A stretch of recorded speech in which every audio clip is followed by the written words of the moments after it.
بسم اللہ الرحمن الرحیم عن ابن عمر قال کان النبی صلی اللہ علیہ وسلم یخطب خطبتین۔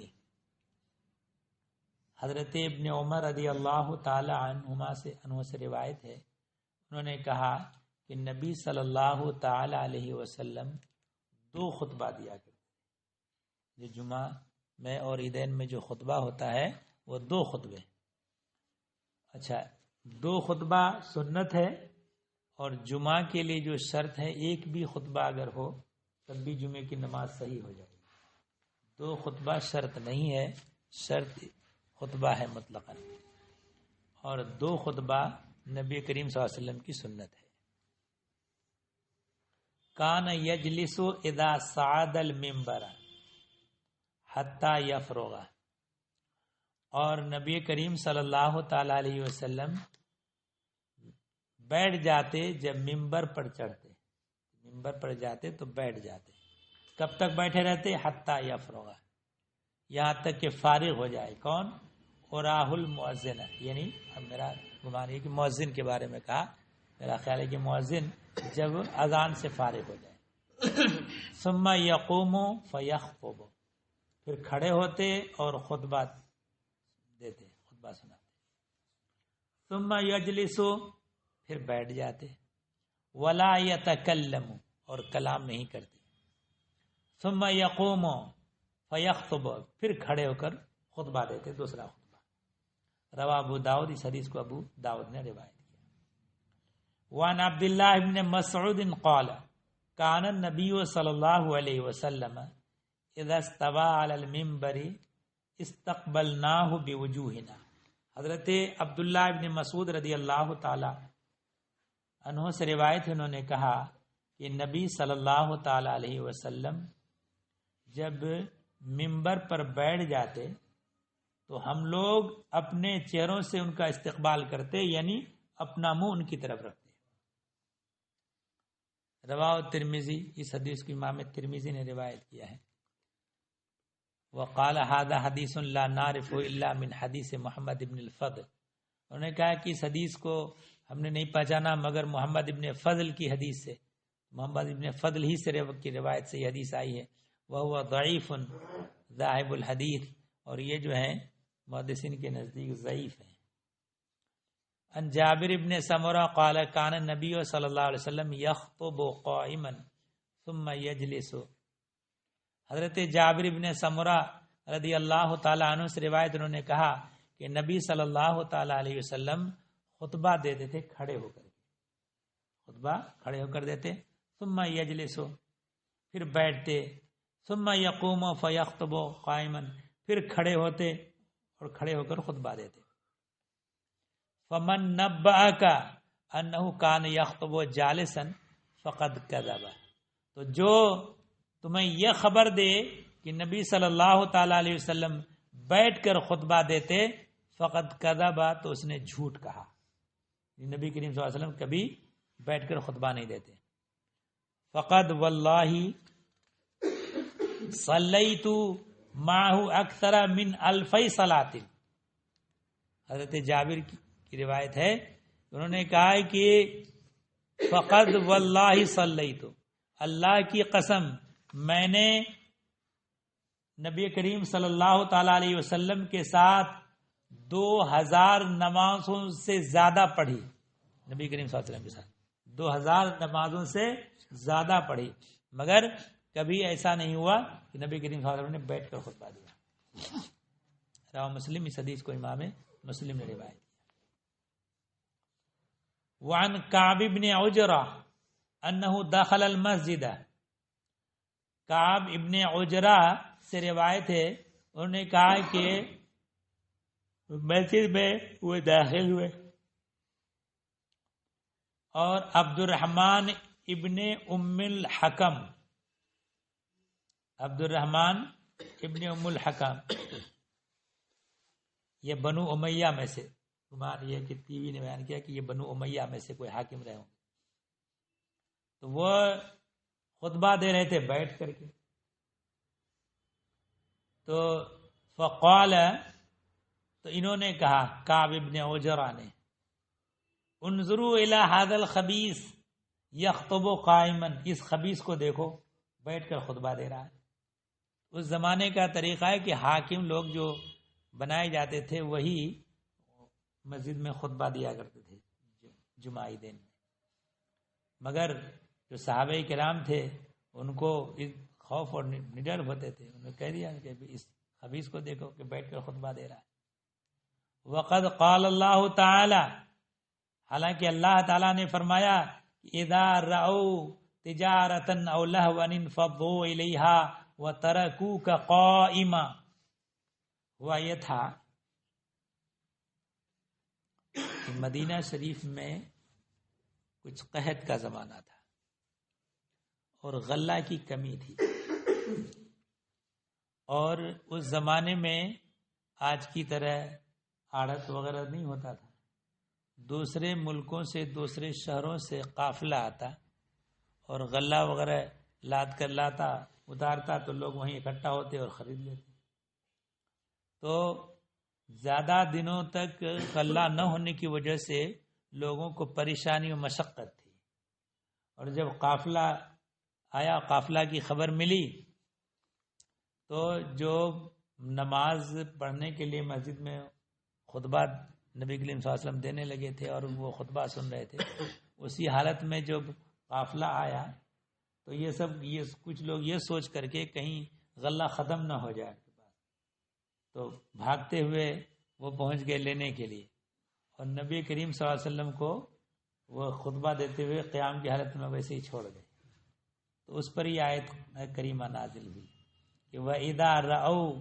تِجَارَةً أَوْ لَهْوًا انفضوا الیہا، اور جب دیکھ لیں کوئی تجارت یا کوئی لہو تو ان کی طرف بھاگیں، چلے منصرف ہو جائیں، چلے جائیں، وہ ترکو کا قائمہ، اور تم کو کھڑا چھوڑ دیں، تو نبی کریم صلی اللہ علیہ وسلم کو کھڑا چھوڑ دیا، تو اس پر جو ہے یہ آیت نازل ہوئی، یعنی اللہ تبارک پہلے نماز میں حاضر ہوئے تھے تو ان کو چاہیے کہ خطبہ سنیں، نماز ادا کریں، اس کے بعد پھر اپنا خرید و فروخت کریں۔ تو یہاں ترکو کا قائمہ سے استدلال کیا انہوں نے کہ نبی کریم صلی اللہ علیہ وسلم کو کھڑا چھوڑ گئے، تو اس کا مطلب کھڑے ہو کر نبی کریم صلی اللہ علیہ وسلم خطبہ دے رہے تھے۔ وان عمارة بن رویبہ انہ رعا بشر بن مروان علی المنبر رافعا یدیہ، عمارہ ابن رویبہ سے روایت ہے کہ انہوں نے بشر ابن مروان کو منبر پر ہاتھ اٹھائے ہوئے دیکھا، تو فقال قبح اللہ ہاتین الیدین، اللہ تعالیٰ ان دونوں ہاتھوں کو ذلیل کر دے، قبیح کر دے، رسوا کر دے۔ لقد رأیت رسول اللہ صلی اللہ علیہ وسلم ما یزید علی ان یقول بیدہ ہکذا واشار باصبعہ المسبحہ، انہوں نے کہا کہ میں نے رسول اللہ صلی اللہ تعالی علیہ وسلم کو دیکھا کہ وہ اس کہنے پر زیادہ نہیں کرتے، اللہ ان یقول، زیادہ نہیں کرتے اس بات پر کہ وہ کہیں بیدہ ہکذا، اپنے ہاتھ سے اس طرح، اور کس طرح، وہ اشار باصبع المسبحہ، اور اپنے کلمہ کی انگلی سے اشارہ کر کے، اس طرح ہاتھ اٹھا کر کے یہ نہیں کرتے بلکہ کلمہ کی انگلی اٹھا کر کے یہ اشارہ کر کے یہ بتاتے۔ رواہ مسلم، اس حدیث کو امام مسلم نے روایت کیا۔ وعن جابر قال لما استوى رسول اللہ صلی اللہ علیہ وسلم یوم الجمعۃ علی المنبر، حضرت جابر سے روایت ہے، انہوں نے کہا کہ رسول اللہ صلی اللہ تعالی علیہ وسلم جمعہ کے دن جب منبر پر بیٹھ گئے، قالو اجلسو، جب نبی کریم صلی اللہ علیہ وسلم بیٹھ گئے تو فرمایا کہ بیٹھ جاؤ، فسمع ذلک ابن مسعود، یہ بات حضرت عبداللہ ابن مسعود نے سنی، تو وہ بھی مسجد میں داخل ہوئے تھے، اسی حالت میں نبی کریم صلی اللہ علیہ وسلم نے آواز دی کہ بیٹھ جاؤ، فجلس علی باب المسجد، تو جہاں سنا انہوں نے مسجد کے دروازے پر وہیں بیٹھ گئے۔ نبی کریم صلی اللہ علیہ وسلم کی حکم کا اتنا زیادہ احترام کرتے تھے کہ نہیں کہ سب اندر آ کے بیٹھیں وہیں بیٹھ گئے. فرآہ رسول اللہ صلی اللہ علیہ وسلم، رسول اللہ صلی اللہ تعالی علیہ وسلم نے ان کو دیکھ لیا. فقال، تو فرمایا، تعال یا عبداللہ ابن مسعود، اے عبداللہ ابن مسعود آگے آ جا. تو ان کو پھر نبی کریم صلی اللہ علیہ وسلم نے بلایا. رواہ ابو داؤد، اس حدیث کو ابو داؤد نے روایت کیا. وان ابی ہریرہ قال قال رسول اللہ صلی اللہ علیہ وسلم من ادرک من الجمعۃ رکعۃ فلیصلی الیہا اخری، کہ جو جمعہ کے دن جمعہ کی نماز میں سے ایک رکعت پالے تو چاہیے کہ اس کے ساتھ ایک رکعت اور ملا لے، جمعے کی نماز پڑھ لے. امام کے ساتھ ایک رکعت پڑھی، ایک رکعت اور پڑھ لے. ومن فاتت الرکعتان، اور جس کی دونوں رکعتیں فوت ہو جائیں اور قادم میں امام کو پائے، فلیصلی اربعا، تو 4 پڑھے، کیونکہ جماعت کے لیے جمعے کے لیے جماعت شرط ہے، اور دونوں رکعتیں نکل گئیں تو جماعت نہیں ملی. جب جماعت نہیں ملی تو پھر اب ظہر پڑھے. یا روایت میں یہ فلیصلی اربعا او قال الظہر، یہاں حدیث راوی کو ایک شک ہے کہ فلیصلی اربعا کہا یا فرمایا کہ ظہر پڑھے. رواہ دارقطنی، اس حدیث کو دارقطنی نے روایت کیا. باب صلاۃ الخوف، نماز خوف کا بیان. اب یہ نماز خوف کا معاملہ اب پیش نہیں آتا ہے، لیکن جو اب چونکہ پہلے زمانے میں نبی کریم صلی اللہ تعالی علیہ وسلم کے زمانے میں یہ فوج الگ اور لوگ الگ ایسا نہیں تھا. وہی حضرات اسلام کے مبلغ بھی تھے، وہی نبی کریم صحابہ بھی تھے، اور وہی جنگ کے مجاہد بھی تھے. فوج میں یہی لوگ ہوتے. تو اس حالت میں کبھی ایسا ہوتا ہے کہ دشمن کا سامنا اور نماز کا وقت آ گیا ہے تو اب وہاں کیا کریں. تو ایسی صورت میں اگر نماز میں مشغول ہو جائیں، سجدے میں جائیں، تو کہیں ایسا نہ ہو کہ دشمن حملہ آور ہو جائے نماز کی حالت میں.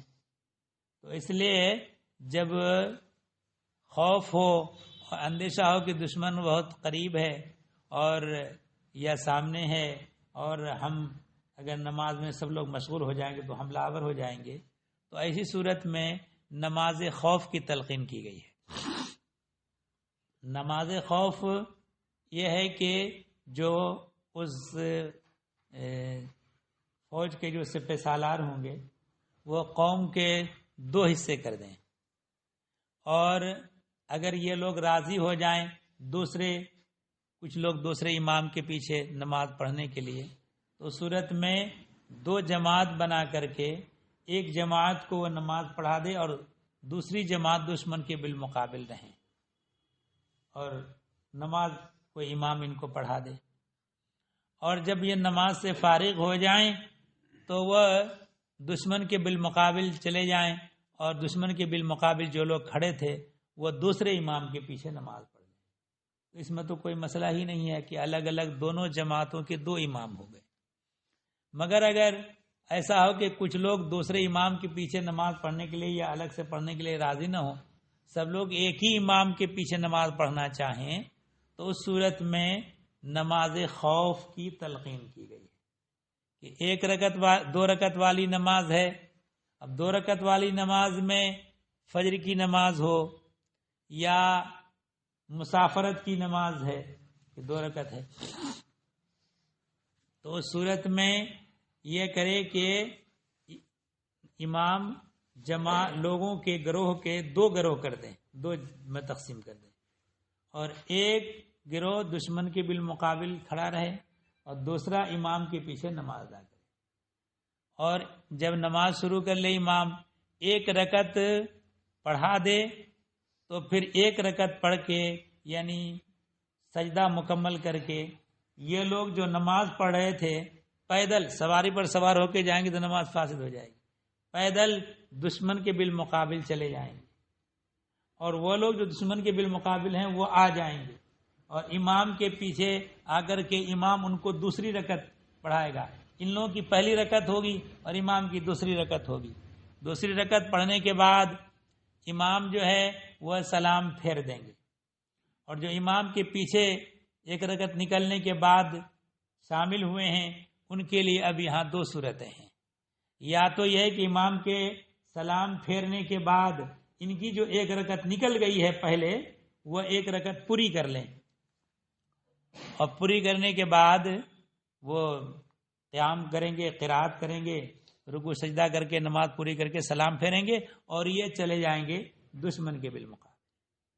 اور دشمن کے بالمقابل جو لوگ کھڑے ہیں اب ان کے لیے دو صورتیں ہیں. یا تو وہیں وہ نماز پوری کر لیں یا یہاں جہاں نماز پہلے پڑھ چکے تھے وہاں آ کر کے پوری کریں. تو ان کی بعد والی رکعت رہ گئی تھی، پہلی رکعت میں امام کے ساتھ شریک ہوئے تھے، تو یہ لوگ ایک رکعت جو باقی رہ گئی ہے وہ نماز پوری کریں گے. اور نماز کس طرح پوری کریں گے کہ قیام تو کریں گے مگر اس میں قرات نہیں کریں گے کیونکہ لاحق ہو گئے. یہ شروع کی طرف ملی آخر کی طرف نہیں ملی تو لاحق کہلاتا ہے. اور لاحق کا حکم یہ کہ گویا کہ حکمن امام ہی کی اقتدا میں ہے، لہذا ان کو قرات نہیں کرنا ہے. تو یہ دو رکعت والی نماز.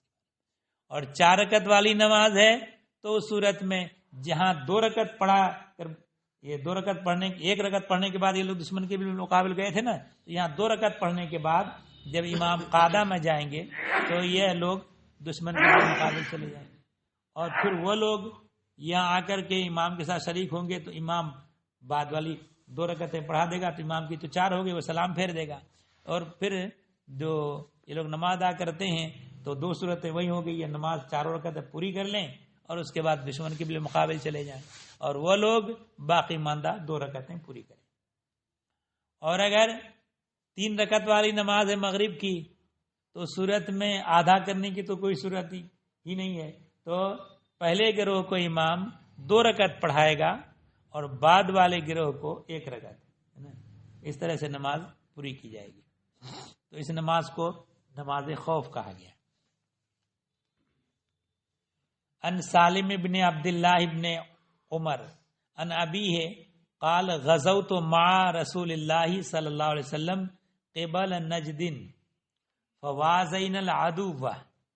تو سالم ابن عبداللہ ابن عمر سے روایت ہے، انہوں نے روایت کی اپنے والد سے، یعنی سالم حضرت عبداللہ ابن عمر کے بیٹے تھے.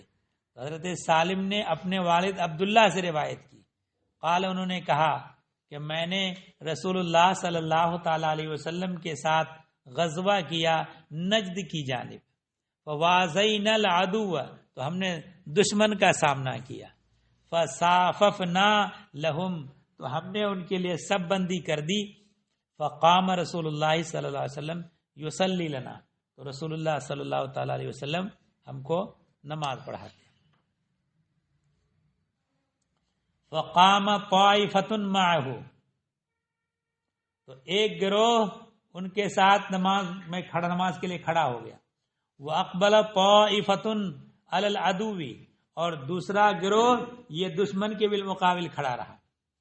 ورکع رسول اللہ صلی اللہ علیہ وسلم بمن معہ، رسول اللہ صلی اللہ تعالی علیہ وسلم نے رکوع کیا ان لوگوں کے ساتھ جو نبی کریم صلی اللہ تعالی علیہ وسلم کے ساتھ نماز پڑھے تھے شروع سے. وسجد سجدتین، اور 2 سجدے کیے. ثم انصرفوا مکان الطائفۃ التي لم تصلی، اور 2 رکعت پوری دونوں سجدہ کرنے کے بعد یہ لوگ چلے گئے اس گروہ کی جگہ جہاں وہ جن لوگوں نے بھی نماز نہیں پڑھی تھی، دشمن کے بھی مقابل کھڑے تھے. فجاؤ، وہ لوگ آئے. فرکع رسول اللہ صلی اللہ علیہ وسلم بہم رکعۃ، تو رسول اللہ صلی اللہ علیہ وسلم نے ان کے ساتھ 1 رکعت پڑھی. وسجد سجدتین، 2 سجدے کیے. ثم سلم، پھر سلام پھیرا. فقام کل واحد منہم، پھر ہر ایک کھڑا ہوا، یعنی جو امام رسول اللہ صلی اللہ علیہ وسلم کے پیچھے نماز پڑھے تھے وہ لوگ سب لوگ کھڑے ہو گئے. فرکع لنفسہ رکعۃ وسجد سجدتین، اور انہوں نے تنہا سب لوگوں نے 1 رکعت پڑھی اور 2 سجدے کیے. وہ روا نافع نحوہ، اور نافع نے اسی طرح روایت کی اور اتنا زیادہ کیا کہ فَإِن كَانَ خَوْفٌ هُوَ أَشَدُّ مِنْ ذَلِكَ، اگر خوف اس سے زیادہ سخت ہو تو صلوا رجالن، تو کھڑے ہو کر نماز پڑھیں. یعنی دشمن بالکل آمادہ جنگی ہے کہ اگر 2 ٹکڑے کر کے آدھے ٹکڑے نماز پڑھائیں تو کہیں اس پر حملہ آور ہو جائے، تو کھڑے ہو کر کی نماز پڑھیں. قیامن علی اقدامہم، اپنے پیروں پر کھڑے ہو کے، اور رکبانن مستقبل القبلتی، اور یا سواری پر سوار ہیں تو سواری پر سوار ہو کے ہی نماز پڑھ لیں. مستقبل القبلتی او غیر مستقبلیہا، مگر وہاں چونکہ دشمن کا سامنا ہے، کوئی ضروری نہیں کہ دشمن قبلہ کی طرف سے آئے تو آپ کا منہ قبلہ کی طرف ہو، دشمن دوسری جہت میں بھی ہو سکتا ہے. تو فرمایا کہ وہ چاہے کھڑے اپنے پیروں پر کھڑے ہو کے یا سواری پر سوار ہو کر نماز پڑھو، چاہے قبلہ کی طرف منہ کر کے ہو یا قبلہ کی طرف منہ کر کے نہ ہو، جیسا وہاں زیادہ شدت کا خوف ہونے کی صورت میں جدھر جیسے موقع ملے نماز پڑھو. قال نافع لا ارى ابن عمر ذکر ذلك الا عند رسول اللہ صلی اللہ علیہ وسلم. نافع نے کہا کہ میں نے نہیں دیکھا مگر یہ کہ ابن عمر رضی اللہ تعالی عنہ نے اس حدیث کو نبی کریم صلی اللہ علیہ وسلم سے ذکر کیا. تو یہ رواه البخاری، اس حدیث کو حضرت عبداللہ نے براہ راست نبی کریم صلی اللہ علیہ وسلم سے لیا ہے. وان یزید ابن رومان ان صالح ابن خوات امن صلی مع رسول اللہ صلی اللہ علیہ وسلم یوم ذات الرقا صلاۃ الخوف.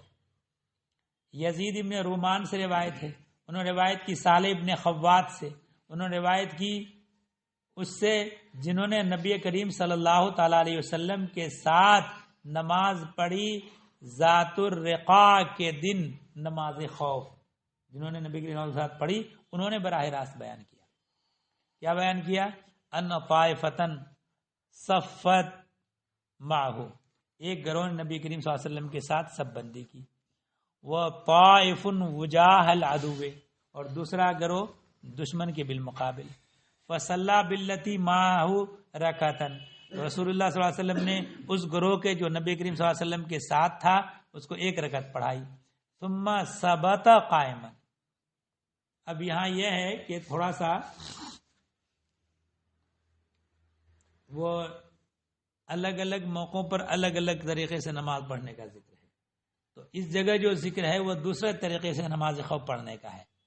1 رکعت پڑھا کر ثم ثبت قائما، پھر کھڑے ہو کر ٹھہرے رہے.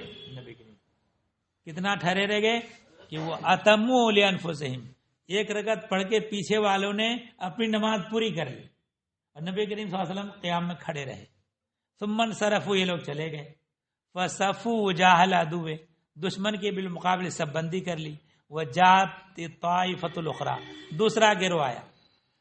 فصلی بہم الرکعۃ التی بقیت من صلاۃ، نبی کریم صلی اللہ علیہ وسلم کھڑے تھے تو اب وہ جو 1 رکعت باقی رہ گئی ہے وہ رکعت نبی کریم صلی اللہ علیہ وسلم نے ان کو پوری کرا دی.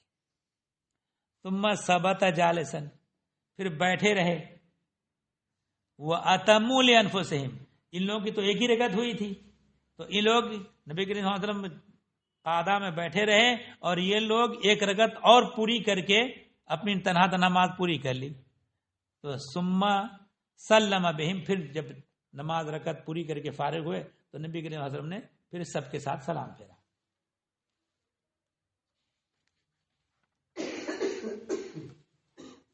وَأَخْرَجَ البخاری بطریق آخر عن القاسم، اس حدیث کو امام بخاری نے دوسرے طریقے سے بیان کیا ہے قاسم سے، اور قاسم نے صالح ابن خوات سے، انہوں نے سہل ابن ابی حثمہ سے، انہوں نے نبی کریم صلی اللہ علیہ وسلم سے. تو یہ طریقہ جو ہے ایسا ہے کہ امام شافعی، امام مالک نے اسی طریقہ کو لیا اور امام اعظم ابو حنیفہ نے اس طریقہ کو لیا جو اس سے پہلے والی حدیث میں بیان کیا. وان جابر قال اقبلنا مع رسول اللہ صلی اللہ علیہ وسلم حتی اذا کننا بذات الرقاع. حضرت جابر سے روایت انہوں نے کہا کہ ہم نبی کریم صلی اللہ تعالی علیہ وسلم کے ساتھ آگے بڑھے حتی اذا کننا بذات الرقاع، ہم لوگ جب آگے بڑھے یہاں تک کہ جب ذات الرقاع میں پہنچے، قال کننا اذا اتینا علی شجرۃ ذلیلۃ ترکناها لرسول اللہ صلی اللہ علیہ وسلم، کہ ہم لوگ پہنچے ایک سایہ دار درخت کے پاس، اور اس درخت کو جو گھنا سایہ جس کا تھا رسول اللہ صلی اللہ تعالی علیہ وسلم کے لیے چھوڑ دیا، اس درخت کے نیچے نبی کریم صلی اللہ علیہ وسلم آرام فرمائے، اور صحابہ کرام دوسرے درختوں کے سائے میں چلے گئے۔ تو راوی نے کہا، حضرت جابر اس حدیث کے راوی ہیں، کہ جاء رجل من المشرکین، مشرکین میں سے ایک آدمی آیا، وہ سیف رسول اللہ صلی اللہ علیہ وسلم معلق بشجرۃ، نبی کریم صلی اللہ تعالی علیہ وسلم کی تلوار درخت سے لٹکی ہوئی تھی، نبی کے سامنے لٹکا دی اور لیٹ گئے۔ فاخذ سیف نبی اللہ صلی اللہ علیہ وسلم فاخترطه، تو اس شخص نے نبی کریم صلی اللہ تعالی علیہ وسلم کی تلوار میں نیام سے باہر نکالی، میان سے، اس میں تلوار جو کور ہوتا ہے اس میں رکھی جاتی ہے، اس سے باہر نکالی۔ فقال لرسول اللہ صلی اللہ علیہ وسلم، رسول اللہ صلی اللہ تعالی علیہ وسلم سے کہا، اتخافنی، کیا تم مجھ سے ڈر رہے ہو؟ قال اللہ، تو نبی کریم صلی اللہ علیہ وسلم نے فرمایا کہ نہیں۔ قال فمن یمنعک منی، کہ مجھ سے تمہیں کون روکے گا، کون بچائے گا؟ قال اللہ یمنعنی منک، تو نبی کریم صلی اللہ علیہ وسلم نے فرمایا کہ تم سے مجھ کو اللہ بچائے گا، روکے گا۔ قال فتحددہ اصحاب رسول اللہ صلی اللہ علیہ وسلم، اتنے میں صحابہ کرام نے بھی دیکھ لیا، تو کہا کہ صحابہ کرام نے ان کو خوف دلایا کہ اگر کچھ کرو تو پھر دیکھتے ہو کہ ہم تمہارا کیا حاصل کرتے ہیں۔ تو اس نے فغمد السیف، تو اس نے تلوار کو نیام میں ڈال دیا، وعلقہ، اور لٹکا دی۔ قال فنودی بالصلاۃ، اتنے میں اذان کہی گئی نماز کی، فصلی بطائفۃ رکعتین، تو نبی کریم صلی اللہ تعالی علیہ وسلم نے ایک گروہ کو 2 رکعتیں پڑھائیں، ثم تأخروا، پھر یہ لوگ پیچھے ہٹ گئے، وصلی بطائفۃ الاخری رکعتین، پھر دوسرے گروہ کو 2 رکعتیں نماز پڑھائیں۔ وکانت لرسول اللہ صلی اللہ علیہ وسلم 4 رکعات وللقوم رکعتان، تو نبی کریم صلی اللہ تعالی علیہ وسلم کی تو 4 رکعتیں ہوئیں اور قوم کی 2 رکعتیں ہوئیں، متفق علیہ۔ تو اس حدیث میں قوم کے لیے ہی 4 رکعت والی نماز، یا تو نماز سفر والی نماز ہوگی 4 رکعت کی، تو یا تو صورت یہ ہوگی کہ نبی کریم صلی اللہ تعالی علیہ وسلم کے لیے اللہ نے 2 رکعت نماز بڑھا دی کہ دونوں گروہ کو پڑھا دے، یا یہ کہ 4 رکعت والی نماز یہ قوم کے لیے اللہ تعالیٰ نے رخصت دے دی کہ وہ 2 ہی پڑھ لیں اور کافی ہو جائے ان کے لیے۔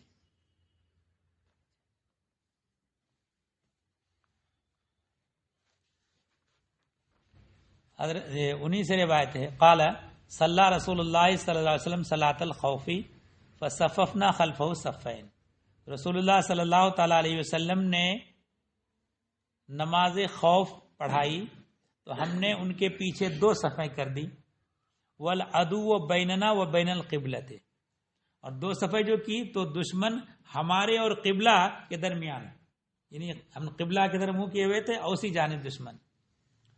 فکبر النبی صلی اللہ علیہ وسلم وکبرنا جميعا، تو نبی کریم صلی اللہ علیہ وسلم نے تکبیر کہی تو ہم نے سب نے بھی تکبیر کہی۔ ثم رکع ورکعنا جميعا، پھر نبی کریم صلی اللہ علیہ وسلم نے رکوع کیا تو سب نے رکوع کیا، یعنی سب بندی 2 صفیں تو کر لی مگر دونوں صفوں نے نبی کریم صلی اللہ علیہ وسلم کے ساتھ یہ تکبیر بھی کہی، اور جب رکوع کیا تو دونوں صفوں نے رکوع کیا۔ ثم رفع راسه من الرکوع، پھر رسول اللہ صلی اللہ علیہ وسلم نے رکوع سے سر اٹھایا، ورفعنا جميعا، اور سب نے دونوں صفوں نے رکوع سے سر اٹھایا، ثم انحدر بالسجود، پھر نبی کریم صلی اللہ علیہ وسلم سجدہ کے لیے جھکے، والصف الذی یلیہ، اور سجدہ کے لیے جھکی وہ صف جو نبی کریم صلی اللہ علیہ وسلم سے قریب. رکوع تو ساتھ میں سب نے کر لیا دونوں صفوں نے، مگر سجدہ میں نبی کریم صلی اللہ علیہ وسلم تشریف لے گئے اور پہلی صف، دوسری صف کھڑی رہی، اور چونکہ قبلہ ہی کے دشمن تو دشمن کا سامنا برقرار رہا، تو گویا کہ نماز میں ہیں اور دشمن کے سامنے کھڑے ہیں. وقام صف المؤخر فی نحر العدو، اور دوسری صف یہ دشمن کے بالمقابل یہ لوگ کھڑے رہے. فلما قضى النبی صلی اللہ علیہ وسلم السجود، تو جب نبی کریم صلی اللہ علیہ وسلم نے سجدہ ادا کر لیا، وقام الصف الذی یلیہ، اور وہ صف جو نبی کریم صلی اللہ علیہ وسلم سے قریب تھی وہ صف کھڑی ہو گئی، انحدر الصف المؤخر بالسجود، تو پچھلے والی جو صف ہے وہ سجدے میں لوگ چلے گئے. تو گویا کہ ایک ہی ساتھ نماز ادا کی جا رہی ہے، مگر سب بندی بھی ایک ہی ساتھ ہے، اور پہلی صف رکوع سجدہ، رکوع تو دونوں کے صفوں نے ساتھ میں کیا، سجدہ پہلی صف نے کر لیا نبی کریم صلی اللہ علیہ وسلم کے ساتھ، اور جب سجدے سے سر اٹھایا تو اس گروہ نے سر اٹھایا، تو بعد میں پچھلے والی صف سجدے میں گئے. ثم قاموا، پھر کھڑے ہوئے. ثم تقدم الصف المؤخر، پھر پہلے کیا پہلی صف نے دوسری رکعت میں پہلے. وتاخر المقدم، تقدم الصف المؤخر، تو پھر صف مؤخر پچھلی والی صف نے پہلے کیا اور پہلی والی صف نے بعد میں کیا. ثم رکع نبی صلی اللہ علیہ وسلم ورکعنا جميعا، پھر نبی کریم صلی اللہ علیہ وسلم نے رکوع کیا، ہم سب نے رکوع کیا. ثم رفع راسه من الرکوع، پھر نبی کریم صلی اللہ علیہ وسلم نے رکوع سے سر اٹھایا، تو ہم نے رکوع سے سر اٹھایا سب نے. ثم انحدر بالسجود، پھر سجدے میں تشریف لے گئے. والصف الذی یلیہ الذی کان مؤخرا فی الرکعۃ الاولی، تو اب جو ہے کیا کیا کہ پہلی صف جو ہے آگے ہو گئی اور پچھلی صف پیچھے ہو گئی، عدل بدل کر لیا. تو وہ صف جو ملی ہے اور جو پہلی رکعت میں وہ پیچھے تھی، اس صف نے پہلے سجدہ کیا. وقام صف المؤخر، اور جو صف پچھلی والی ہے وہ دشمن کے بالمقابل کھڑی رہی. فلما قضى النبی صلی اللہ علیہ وسلم السجود والصف الذی یلیہ، جب نبی کریم صلی اللہ علیہ وسلم نے سجدہ ادا کر لیا اور اس صف نے سجدہ ادا کر لیا اور نبی کریم صلی اللہ علیہ وسلم کے ساتھ ہیں جو قریب ہے. انحدر الصف المؤخر، تو پچھلی والی صف سجدے میں جھکے، فسجدوا، انہوں نے سجدہ کیا. ثم سلم النبی صلی اللہ علیہ وسلم وسلمنا جميعا، پھر نبی کریم صلی اللہ علیہ وسلم نے سلام پھیرا اور ہم سب نے سلام پھیرا. تو یہ طریقہ بھی ہے مشہور، لیکن امام اعظم کے نزدیک وہی پہلے طریقہ جو بتایا وہی ہے. چلیے، اللہم صلی اللہ علیہ وسلم.